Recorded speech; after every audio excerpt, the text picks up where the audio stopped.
Good evening, everyone. Thank you so much for joining tonight.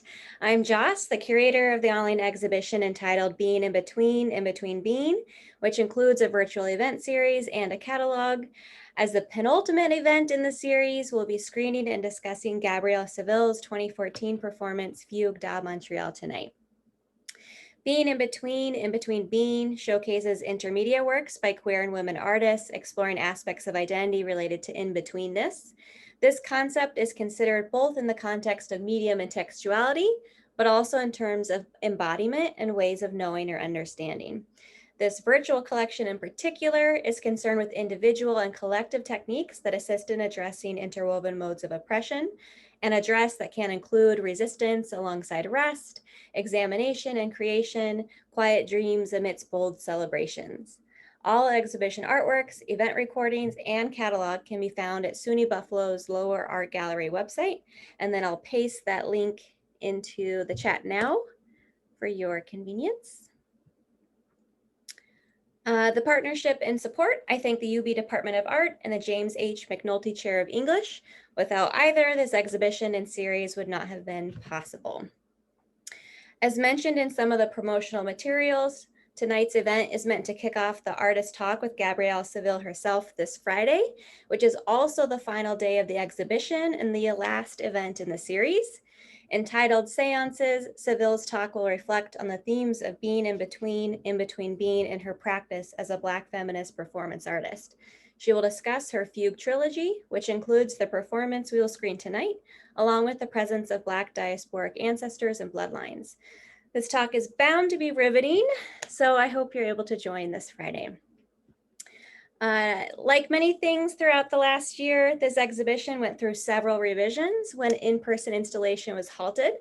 Originally, Civil's Fugue da Montréal was going to be projected on a half wall in the center of the gallery with a small bench for viewing ease, and then text from the performance pasted on the wall.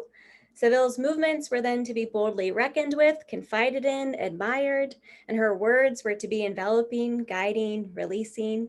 Though we aren't able to engage with the performance in more of a tactile way tonight, I share details of this in-person layout to encourage critical viewing and listening, as there are so many wonderful, intricate details to catch and grab hold of.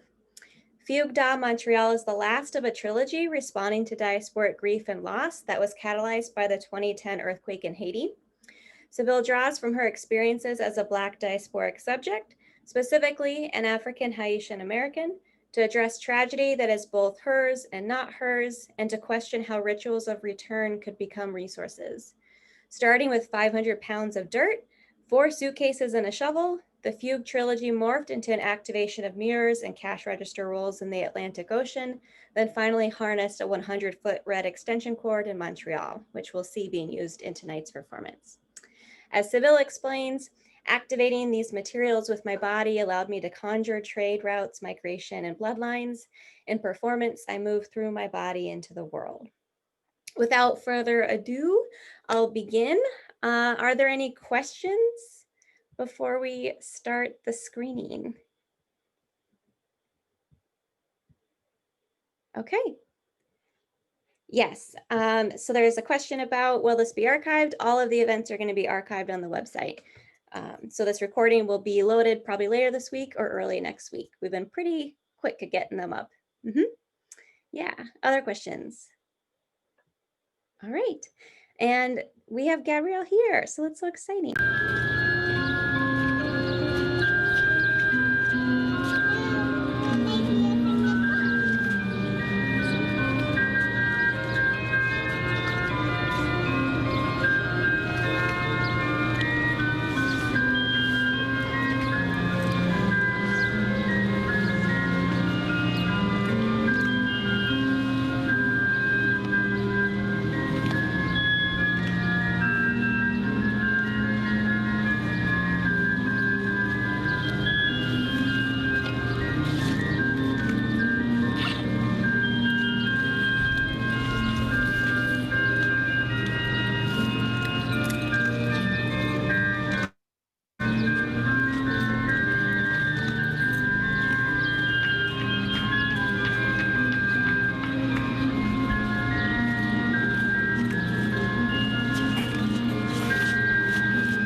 of my grandmother.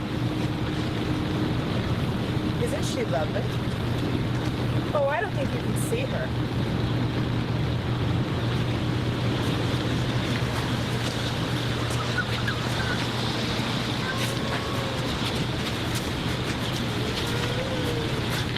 I'm trying to talk to her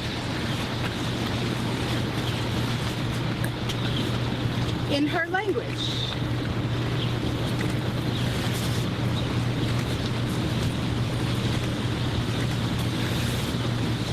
which is not my language.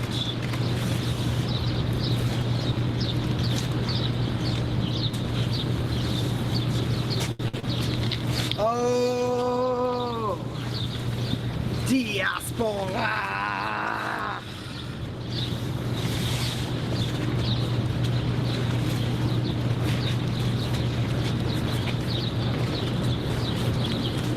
Loss, life, lessons,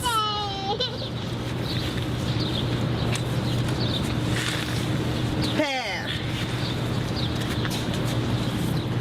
abandonné, père, peur, perte, pertinence, pertinent, particulars,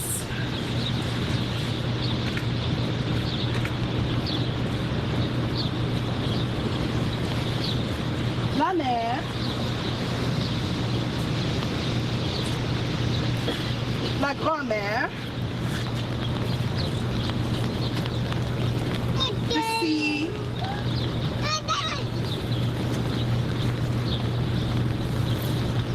traceries,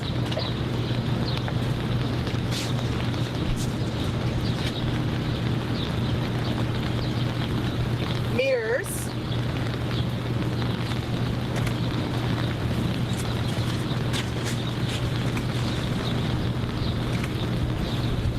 connection. The old woman is my grandmother. Call her Da. Just Da. No one knows my name except Da. I mean my real name. Why do we die, Da? Why do we sleep? Sometimes Da calls me old bones. Because I do have another day. I asked Da to keep my name secret. When Da calls me that, I feel like I really am 100 years old. Da makes the sign of the cross, then gets heavily to her feet. She must have come along the sea coast, all the way from Petite Guinée. I have a secret too, but I won't tell it to anyone. Not even Da. My real name, of course. I tell Da everything. Da says I have an eagle eye. What happens after you die, Da? Only the ants can answer that. Why don't they tell us? Because death doesn't interest them, old bone. And why does death interest us? Da took the bag from me, opened it, and spent a long time breathing in the coffee. Courage, daughter. Da closed her eyes. The fire stands between them. What is death, Da? You'll see. Good night, Da. Da says, I am her comfort in her old age. Da says, we're not truly dead until there's no one left on earth to remember our name.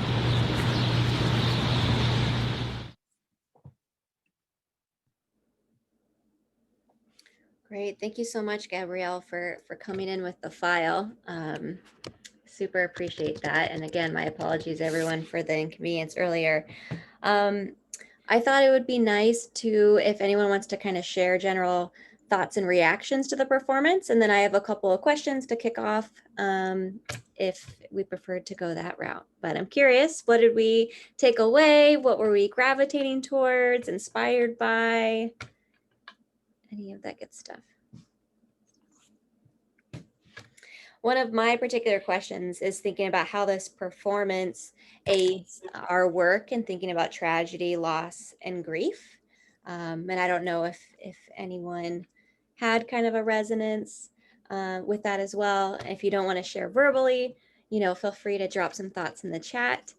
For me, one of my first takeaways was watching the combinations of technologies, the burying of the TV at the end with also resonance of an ancestor speaking was something really powerful and moving. And just thinking about those different lineages, moving between and trying to keep the remembrance alive was something that hit me powerfully. Any thoughts? Could also think about ritual too. If ritual, For me, it was really like a healing experience. I feel like to see it as also like being, part of the African diaspora and coming from the Caribbean as well. I like the idea of like we're not gonna be forgotten until someone still knows our name. I feel like that's very important. And that's one of the things that I've been thinking lately with the political climate that we have. I started watching movies from the Holocaust. I started watching all these different documentations about like things that happen to different cultures and races around history. But I still like as people from the African diaspora, we have to be mapping our ancestors in a very ritualistic way, which I feel like is expressed in the way that we daily live, like oral history as well. But we haven't had the access to document our transition through all this time. I think right now we're in a great time because we are working really hard and finding a lot of the information exists. I think this performance made me think about one time when I was in the South in a museum for slavery. The people from Africa even brought shells that they hide between the walls of the slave barricades to connect to this ancestral idea with whatever limited resources we have.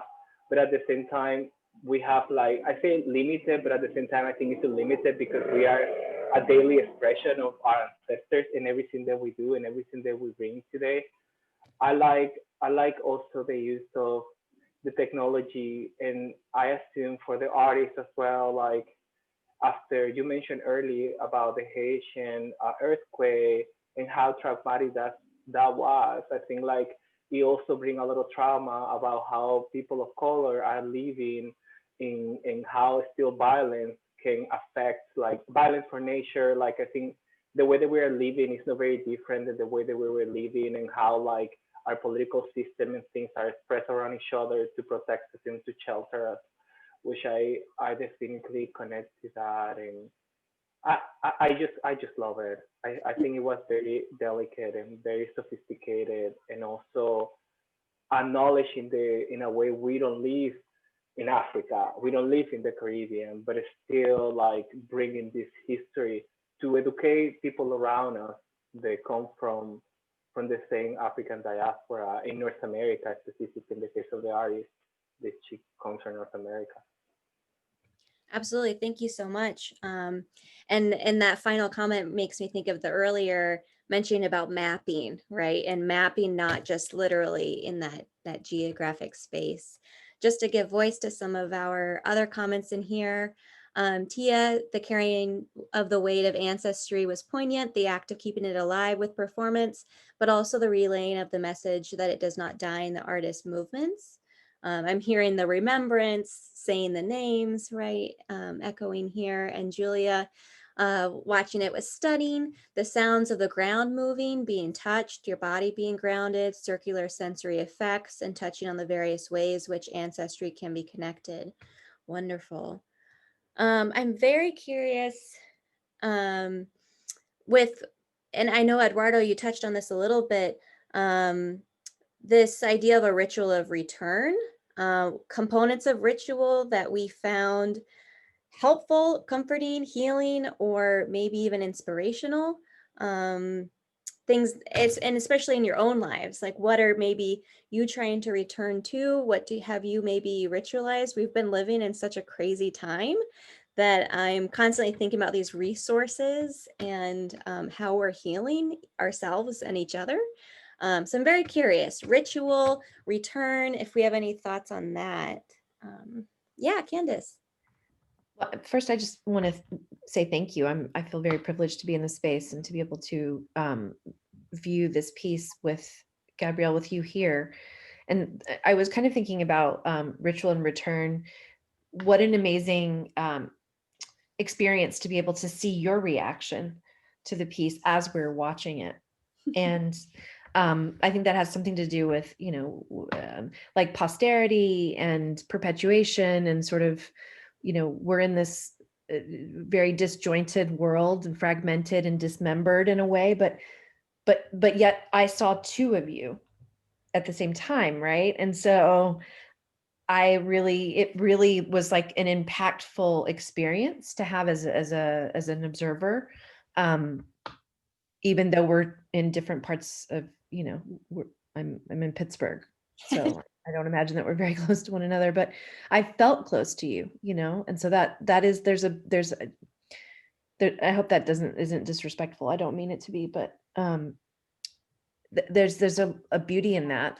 And I don't know if it's because I'm trying to look for beauty in everything because it's lacking in a lot of things, but I really appreciated that sort of reiteration. It's like an iterative process, that is resonated through the technology, but then definitely in the mediums that you use, right? So I'm thinking about like the textural aspects, the coffee goes back to the earth, all the sensorial elements, to me, that was, I think that's what I'm missing so much in my life, is this a variety of sensorial experience. And it was really wonderful to be able to see your curation of the space being so sensorial, and how much that does, sensory connects us as people, as humans, right? Sensory experiences. And I feel like we're not able to engage in that as much, except for visually. So it was just a spew of thoughts, but thank you, mostly gratitude. Yeah, when you were speaking, Candace, I was thinking of the moments where part of the red coil is being used to inscribe in the earth, and then like celebratory dancing, and this circular movement of leaving a mark, of connecting with earth, and celebration and community in like an ancestral way, but also physical space, local community way, which of course feels so unique and special right now. Let me just get to some more comments. Yeah, I mean, Gabrielle, thank you so much for joining. It's definitely adding to this wonderful viewing experience everyone's commenting upon. Outside of performance, unpredictable qualities such as the rain, yeah, the children in the background combining with the idea of time and complete existence instead of erasure in the present. Absolutely. And that was, the recording kind of starts off too a little wobbly. And so I wasn't sure how this would work, or if people were going to be kind of technical snobs or engage with that type of viewing practice. So I'm glad that it is coming together in terms of what the piece is about and what we're taking away from the piece. Eduardo, did you have anything else to add? I have a question for Gabrielle, like about the energy and the ritual. Like, what did you take away after you build this video and you build this performance? Like, there is something they inform or something they add more information to when you start with the composition at the beginning. Like, how was the aftertaste after you did this? Because it's a lot of energy and a lot of emotion as well. That is a wonderful question. And that idea of energy vibrating after a performance is a really big one for me. And I wrote about it in my first book, Swallow the Fish. There's a whole section called On Aftermath. And it's that idea that you can have an intention when you're making a work, but you don't really know what is going to happen when you do it. You don't know how you're going to feel afterwards. And you don't even know when the piece has actually ended. So that, you know, the last gesture that you do in front of the audience might not actually be the end of the piece for you or for the audience. And so it's about like that feeling. And first of all, I would like to thank you all so much for coming here to watch this. And I really want to thank Jocelyn so much for creating this forum. And for me, it is very unusual for me to watch a video of myself in performance. I see every single thing that I'm like, that's what that looked like. You know what I mean? And I'm always reminded that, especially with live art action, a video doesn't capture what happened. It captured what happened looked like. And that's not the same thing. So your question, Eduardo, really speaks to like, well, what was the vibration of the energy that I had at that time?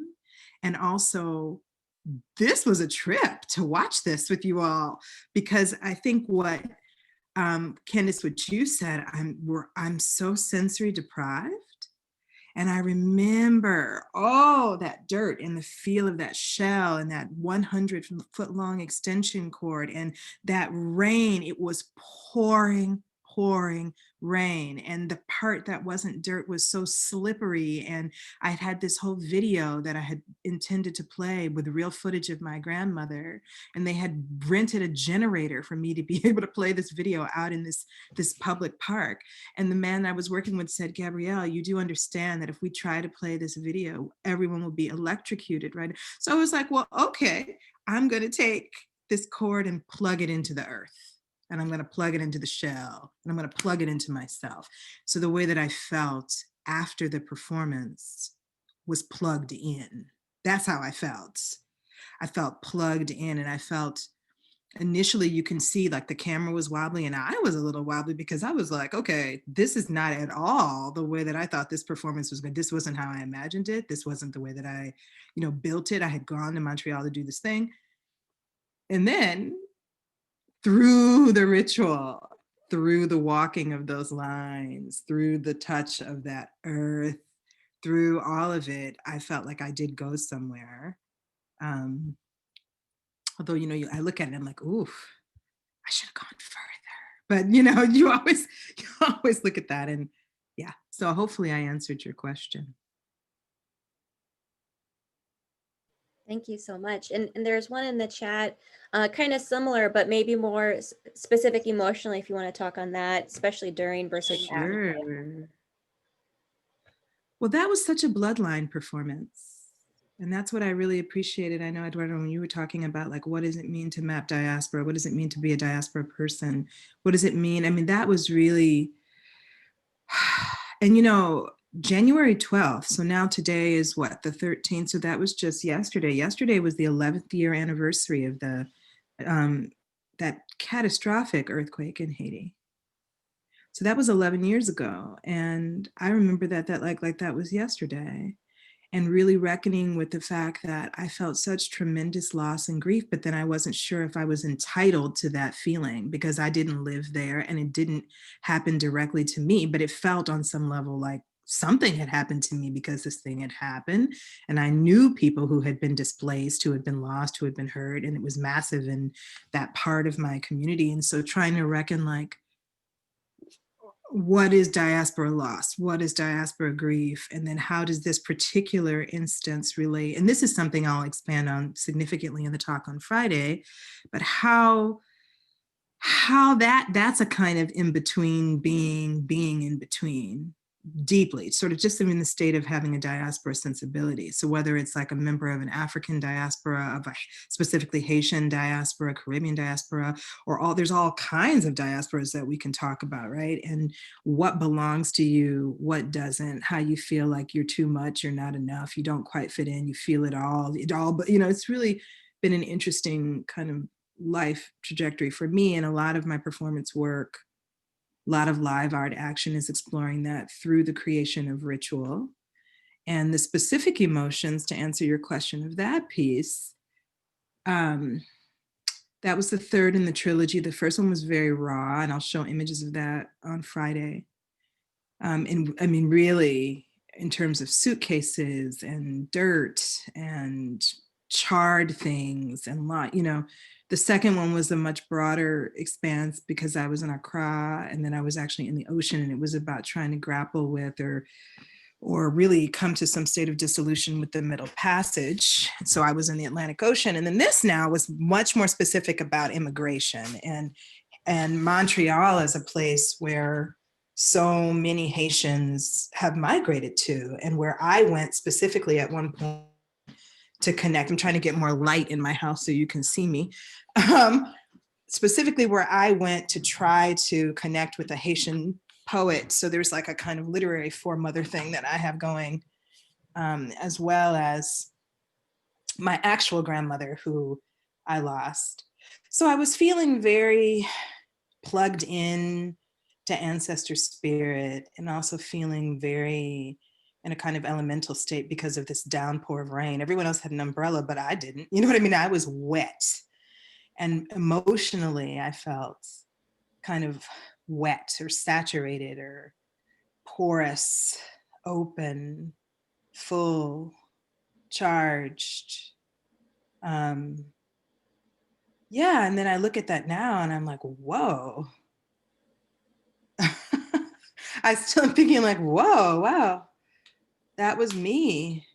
And that doubling is connected to work that I'm doing right now. The book that I'm working on right now is related to Black dreams and Black time, and thinking about some more recent performances in relation to that. And the book is called The Déjà Vu. So what I just did right now is like this profound experience of déjà vu, where I'm like remembering, whoa, it's like this experience of, was I there? Did that happen? So yeah. That's awesome. Where can you see more of my performances and works? Yes, my website should be better, but I do have one, and there are a few clips there. Where else can you see things? Yeah, if you search me on the internet, you can find some juicy things. And I'm actually performing in the Salt Lake City Performance Art Festival this year online on April 2nd. And so I'm making something new, which I'm excited. Yeah. Can folks sign up for your monthly newsletter through your website? Yes, actually, if you're interested, if you really want to know kind of what's going on, just drop your email into the chat, and then you can see all of the various hijinks and the links to now in the Zoom world too, everything is archived. So I did a really interesting event for the California African American Museum recently with Jasmine Yende of the band Fuck You Pay Us, and Mayfield Brooks, who's an incredible mover and dancer. And they have a practice called Improvising While Black. And so we had a conversation about kind of punk together. I don't know, so there's a lot of stuff, but it's all archived. So now you can really find a lot more, even just in the last few months, because everything that I'm doing automatically is recorded and put in place somewhere. So yeah. Wonderful. But I didn't want to take this over from you though, Jocelyn, because I know you had some specific questions as well that you're interested in having folks explore relative to the show.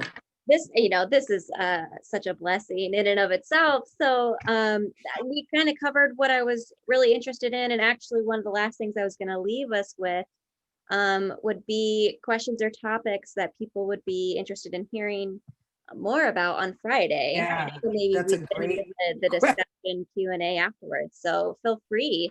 I'd be curious, what do you want to hear more of? Or yeah, just other types of questions, concerns, topics. Share now, or you can drop them in the chat. Because you will be touching on this Fugue trilogy, but of course many other aspects of your work. So yeah, feel free to share.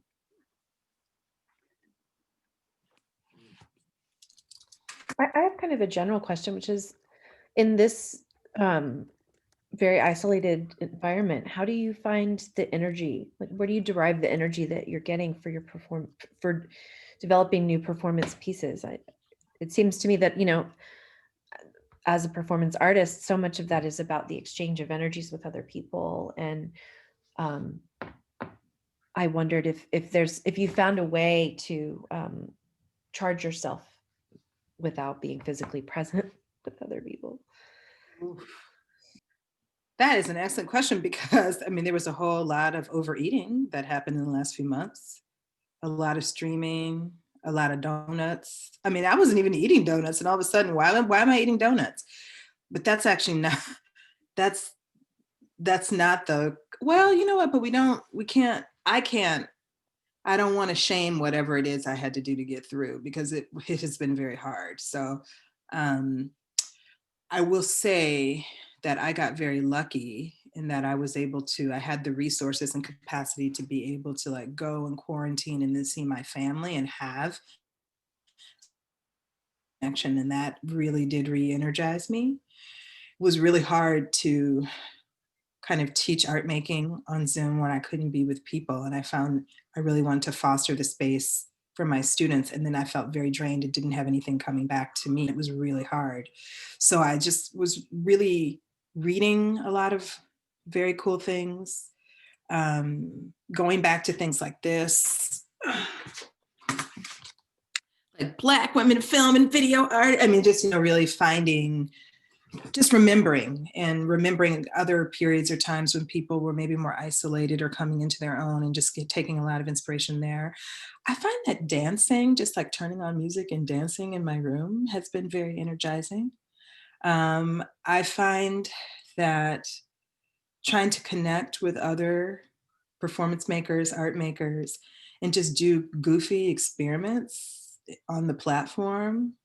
At first I was just like, there's no way that's going to help me. But when I did it with people, I've been doing it with people, and it's been kind of weird and sometimes fun, sometimes very sad, because it would be so much better to be able to actually be with people, but it's keeping that little spark alive.